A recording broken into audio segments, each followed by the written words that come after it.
నమస్తే, welcome to special focus. ఆత్మీయ ఆలింగనం, అపూర్వ స్వాగతం, చరిత్రాత్మక ప్రసంగం, ఆయన డ్రెస్సింగ్. మోదీ పర్యటనలో కనిపించిన సీన్లు ఇవి. ఇజ్రాయెల్ పర్యటనలో దౌత్య బంధానికి మించి ఆత్మీయత కనిపించింది.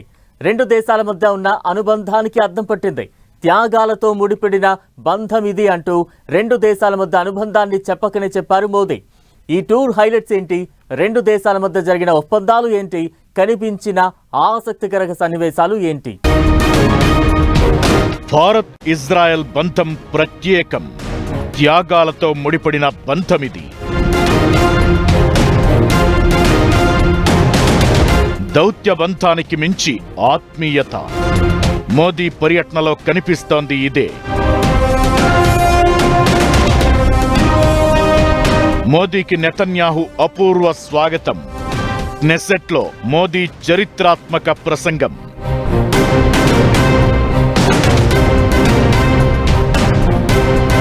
మోదీ ఇజ్రాయెల్ టూర్ హైలైట్స్ ఏంటి, రెండు దేశాల మధ్య ఒప్పందాలేంటి? దాదాపు 9 ఏళ్ల విరామం తరువాత ఇజ్రాయెల్లో ప్రధాని మోదీ అడుగుపెట్టారు. ఈ పర్యటన ఒక దేశ సందర్శనలా కాకుండా రెండు గొప్ప నాగరికతల కలయికగా ప్రపంచం దృష్టిని ఆకర్షించింది. మోదీ పర్యటనలో దౌత్యపరమైన అంశాల కంటే ఎక్కువగా ఇద్దరు ప్రపంచ నేతల మధ్య ఉన్న ఆత్మీయత వరల్డ్ వైడ్ చర్చనీయాంశంగా మారింది. ఫిబ్రవరి 25న టెల్ అవీవ్ విమానాశ్రయంలో మోదీకి లభించిన ఘన స్వాగతం, ఆపై చోటు చేసుకున్న ఆసక్తికర పరిణామాలు భారత్ ఇజ్రాయెల్ మధ్య దృఢమైన బంధానికి అద్దం పట్టాయి. ఇజ్రాయెల్ ప్రధాని నెతన్యాహుతో పాటు ఆయన భార్య సారా స్వయంగా ఎయిర్పోర్టుకొచ్చి మరి మోదీకి స్వాగతం పలికారు. ఇక సారా నెతన్యాహు భారత్ను అద్భుతమైన దేశమని కొనియాడగా, నెతన్యాహు వెంటనే స్పందిస్తూ మోదీని అద్భుతమైన నాయకుడు అంటూ ప్రశంసించారు.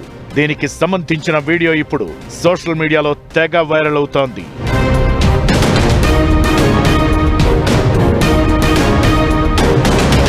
మోదీ నెతన్యాహు మధ్య స్నేహం కేవలం మాటలకే పరిమితం కాలేదు. సంయుక్త విందు సమయంలో మోదీని ఆశ్చర్యపరచడానికి భారతీయ సంప్రదాయ దుస్తులను ధరించారు నెతన్యాహు. స్నేహితుడు మోదీని ఆశ్చర్యపరచడానికి భారతీయ దుస్తులు ధరించాను అంటూ నెతన్యాహు ఓ వీడియోను సోషల్ మీడియాలో పోస్ట్ చేశారు. దీనిపై నెటిజన్లు ప్రశంసలు గుప్పించారు. సందేశం స్పష్టం, భారత్ ఇజ్రాయెల్ బంధం విడదీయలేనిది అంటూ కామెంట్లు పెట్టారు. ఓవరాల్ గా ప్రధాని పర్యటనలో దౌత్య బంధానికి మించిన ఆప్యాయత కనిపించింది. ఇదే ఇప్పుడు హాట్ టాపిక్ గా మారింది. 2 రోజుల టూర్ రెండు దేశాల మధ్య సంబంధాలను మరింత బలోపేతం చేసింది. ఇజ్రాయెల్ పార్లమెంట్ అయిన క్నెసెట్ ను ఉద్దేశించి ప్రసంగించిన తొలి భారత ప్రధానిగా మోదీ అరుదైన గౌరవాన్ని పొందారు. క్నెసెట్ ప్రత్యేక ప్లీనరీలో ఇజ్రాయెల్ చట్టసభ సభ్యులందరూ లేచి మోదీకి స్టాండింగ్ ఓవేషన్ ఇచ్చారు. ఆయన పార్లమెంట్లోకి ఎంటర్ అవుతున్న టైంలో సభ్యులందరూ లేచి నిలబడి మోదీ మోదీ అంటూ నినాదాలతో హోరెత్తించారు. క్నెసెట్ స్పీకర్ నమస్తే అంటూ స్వాగతం పలికి అందరినీ ఆశ్చర్యపరిచారు.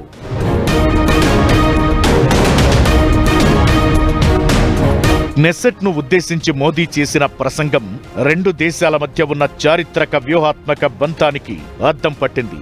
ఇజ్రాయెల్తో భారత్కు ఉన్న అనుబంధం కేవలం దౌత్యపరమైంది మాత్రమే కాదని, అది రక్తం త్యాగాలతో ముడిపడి ఉందని మోదీ ఎమోషనల్ అయ్యారు.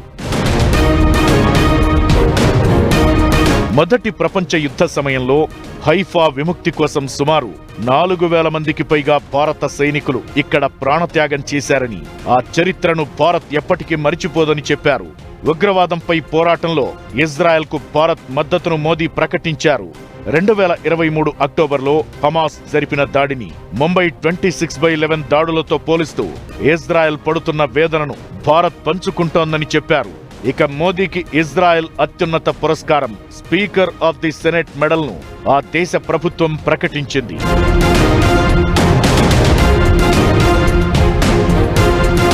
భారత్ ఇజ్రాయెల్ మైత్రిని సరికొత్త శిఖరాలకు చేర్చారని మోదీకి ఈ అవార్డు ప్రదానం చేశారు. ఈ అరుదైన గౌరవాన్ని అందుకున్న తొలి విదేశీ నేతగా మోదీ నిలిచారు. క్నెసెట్ లోపల వాతావరణం ఏదో అధికారిక కార్యక్రమంలా కాకుండా వ్యక్తిగత ఆత్మీయతతో నిండిపోయినట్లు కనిపించింది. మోదీ ప్రసంగం ముగిసిన తరువాత ఇజ్రాయెల్ ఎంపీలు ఆయన దగ్గరకొచ్చి కరచాలనం చేసి సెల్ఫీలు దిగుతూ ముచ్చటించారు. ఇది రెండు దేశాల మధ్య పెరుగుతున్న సాన్నిహిత్యాన్ని ప్రతిబింబించింది. 2017లో మోదీ తొలిసారి ఇజ్రాయెల్లో పర్యటించినప్పటి నుంచి రెండు దేశాల మధ్య వ్యూహాత్మక భాగస్వామ్యం ఏర్పడింది. మోదీకి స్పీకర్ ఆఫ్ ది క్నెసెట్ ప్రదానం చేసిన తరువాత జాయింట్ డిన్నర్ ఏర్పాటు చేశారు. ఆ పార్టీలోనే నెతన్యాహు భారతీయ దుస్తుల్లో దర్శనమిచ్చారు. ఇక మోదీ తనకు కేవలం మిత్రుడు మాత్రమే కాదని, సోదరుడి కంటే ఎక్కువని నెతన్యాహు భావోద్వేగానికి లోనయ్యారు. గత కొన్నేళ్లలో రెండు దేశాల మధ్య వాణిజ్య ఒప్పందాలు రెట్టింపయ్యాయని, సహకారం 4 రెట్లు పెరిగిందని వివరించారు. ప్రపంచవ్యాప్తంగా యూదులు వేధింపులకు గురైన చరిత్ర ఉన్నప్పటికీ భారత్ వారిని సాదరంగా ఆహ్వానించిందని నెతన్యాహు కృతజ్ఞతలు చెప్పారు. ఆత్మీయత సంగతి ఎలా ఉన్నా మోదీ పర్యటన సాధారణ ద్వైపాక్షిక సందర్శనగా కాకుండా భారత విదేశాంగ వ్యూహంలో కీలక మలుపుగా కనిపిస్తోంది. రక్షణ సహకారం, ఆర్థిక భాగస్వామ్యం బలోపేతం, ఆధునిక సాంకేతిక రంగాల్లో భాగస్వామ్యం పెంపు, మిడిల్ ఈస్ట్ ప్రాంతంలో పెరుగుతున్న ఉద్రిక్తతల వేళ వ్యూహాత్మక మైత్రిని బలోపేతం చేసినట్లయింది. దీనికి సంబంధించి మోదీ నెతన్యాహు మధ్య కీలక చర్చలు జరిపినట్లు తెలుస్తోంది. విద్య, వ్యవసాయం, సైన్స్ అండ్ టెక్నాలజీ, ఆవిష్కరణలు, వాణిజ్యం, సైబర్ సెక్యూరిటీ, సర్వీస్ సెక్టార్, సాంస్కృతిక, హెరిటేజ్, ఫైనాన్స్ రంగాల్లో ఒప్పందాలపై రెండు దేశాల అధికారులు సంతకాలు చేశారు.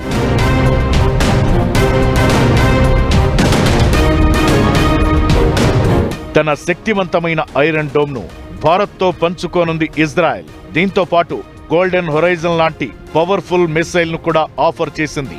త్వరలో ఇజ్రాయెల్తో స్వేచ్ఛా వాణిజ్య ఒప్పందం చేసుకుంటామని, దీనికి సంబంధించిన చర్చలు త్వరలో ముగుస్తాయని మోదీ ప్రకటించారు. ఇజ్రాయెల్లో ప్రధాని మోదీకి అపురూప గౌరవం. ఆ దేశ అధ్యక్షుడు చూపించిన ఆత్మీయత ఇప్పుడు ప్రపంచవ్యాప్తంగా చర్చకు దారితీస్తోంది. అసలు భారత్ అంటే ఇజ్రాయెల్కు ఎందుకంత గౌరవం? రెండు దేశాల మధ్య సంబంధాలు ఎలా ఉన్నాయి? చరిత్ర ఏం చెబుతోంది?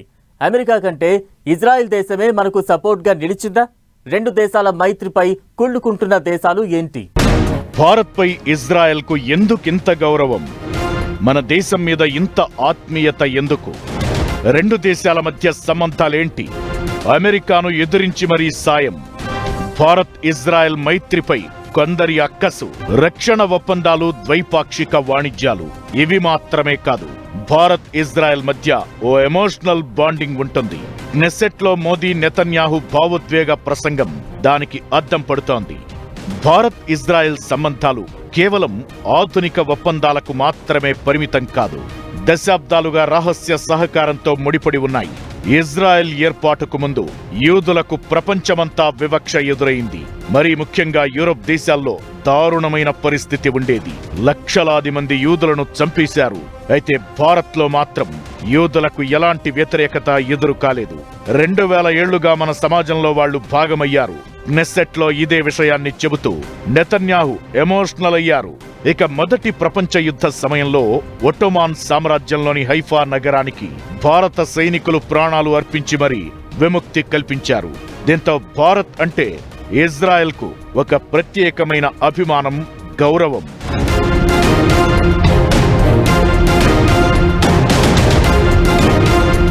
మొదటి నుంచి భారత్కు ఇజ్రాయెల్ అండగా నిలుస్తూనే ఉంది. నిజానికి మొదట్లో రెండు దేశాల మధ్య సంబంధాలు సంక్లిష్టంగా ఉండేవి. 1948లో ఇజ్రాయెల్ ఏర్పాటును భారత్ ఐక్యరాజ్య సమితిలో వ్యతిరేకించింది. పాలస్తీనాకు మద్దతు తెలిపింది. అయితే ఆ తరువాత సంబంధాలు వ్యూహాత్మక సహకారంగా మారాయి. 1992లో భారత్ ఇజ్రాయెల్తో పూర్తి దౌత్య సంబంధాలను స్థాపించింది. 1971లో జరిగిన ఒక్క పరిణామం రెండు దేశాల మధ్య బంధాన్ని బలోపేతం చేసింది. బంగ్లాదేశ్ విముక్తి కోసం పాక్తో భారత్ చేసిన యుద్ధానికి అమెరికాను ఎదిరించి మరీ రహస్యంగా ఆయుధాలు, ట్రైనింగ్ అందించింది ఇజ్రాయెల్. 1980లో పాక్ అణు కేంద్రాన్ని ధ్వంసం చేసేందుకు కూడా ఇండియాకు ఆఫర్ ఇచ్చింది. మొన్నటి ఆపరేషన్ సింధూర్లో పూర్తి స్థాయిలో ఇండియాకు మద్దతు తెలిపింది ఇజ్రాయెల్. వాషింగ్టన్ కంటే ఢిల్లీనే ఎక్కువగా నమ్ముతానని ఐక్యరాజ్య సమితి వేదికగా నెతన్యాహు ప్రకటన చేశారంటే అర్థం చేసుకోవచ్చు ఇండియా మీద ఉండే గౌరవం, నమ్మకం.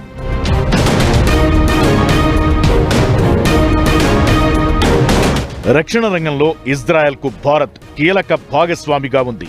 సైనిక సహాయం, ఆధునిక సాంకేతికత అందించడంలో కీలక పాత్ర. 1971 యుద్ధంతో పాటు 1999 కార్గిల్ వార్లోనూ లేజర్ గైడెడ్ బాంబులు, గస్తీ డ్రోన్లను భారత్కు అందించింది ఇజ్రాయెల్. ఆ దేశం నుంచి బరాక్ మిస్సైల్ రక్షణ వ్యవస్థ, స్పైడర్ ఎయిర్ డిఫెన్స్ సిస్టమ్ లాంటి సాంకేతికతలు భారత రక్షణ సామర్థ్యాన్ని బలోపేతం చేశాయి. ఇజ్రాయెల్ యొక్క అధునాతన సైబర్ రక్షణ సాంకేతికత భారత్కు జాతీయ భద్రతలో సహాయపడుతోంది. ఇక ఇజ్రాయెల్ సాంకేతిక ఆవిష్కరణలు భారత వ్యవసాయం, సాంకేతిక రంగాలను భారీగా ప్రభావితం చేశాయి. ఇజ్రాయెల్ నుంచి ప్రవేశపెట్టిన బిందు సేద్యం భారత్లో నీటి వినియోగ సామర్థ్యాన్ని పెంచి వ్యవసాయ ఉత్పాదకతను మెరుగుపరిచింది. ఇక భారత్కు ఇజ్రాయెల్ రెండో అతిపెద్ద ఆయుధ సరఫరాదారుగా ఉంది. ఇక రెండు దేశాల మధ్య ద్వైపాక్షిక వాణిజ్యం 2023 నాటికి $10 బిలియన్ చేరుకుంది. ఇందులో రక్షణ, వ్యవసాయం, సాంకేతికతలు కీలకం. అంతర్జాతీయ వేదికలపై కూడా భారత్కు ఇజ్రాయెల్ మద్దతుగా నిలుస్తోంది.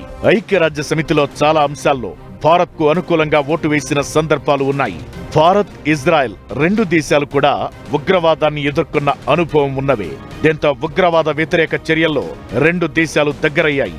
ఇంటెలిజెన్స్ షేరింగ్, భద్రతా సాంకేతిక పరిజ్ఞానం, కౌంటర్ టెర్రరిజం వ్యూహాల్లో భారత్కు ఇజ్రాయెల్ సహకరిస్తోంది. Artificial intelligence, cyber security, startup ఎకోసిస్టంలో కూడా రెండు దేశాల మధ్య భాగస్వామ్యం వేగంగా పెరుగుతోంది. ఇక మోదీ, నెతన్యాహు వ్యక్తిగత స్నేహం రెండు దేశాల సంబంధాలు మరింత స్ట్రాంగ్ అవుతున్నాయి. భారత్, ఇజ్రాయెల్ సంబంధాలు సాధారణ దౌత్య సంబంధం కాదు. ఇది పరస్పర నమ్మకం, వ్యూహాత్మక ప్రయోజనాలు, సాంకేతిక సహకారం కలయిక. 1971లో ప్రారంభమైన రహస్య సహకారం నేటి బహిరంగ వ్యూహాత్మక భాగస్వామ్యంగా మారింది. భవిష్యత్తులో కూడా ఈ సంబంధాలు మరింత బలపడే అవకాశాలు స్పష్టంగా కనిపిస్తున్నాయి. ఇకటు ఇజ్రాయెల్ పర్యటనలో కనిపించిన పరిణామాలపై గల్ఫ్, మిడిల్ ఈస్ట్ లోని కొన్ని దేశాల మీడియా అక్కసు వెళ్లగక్కుతోంది.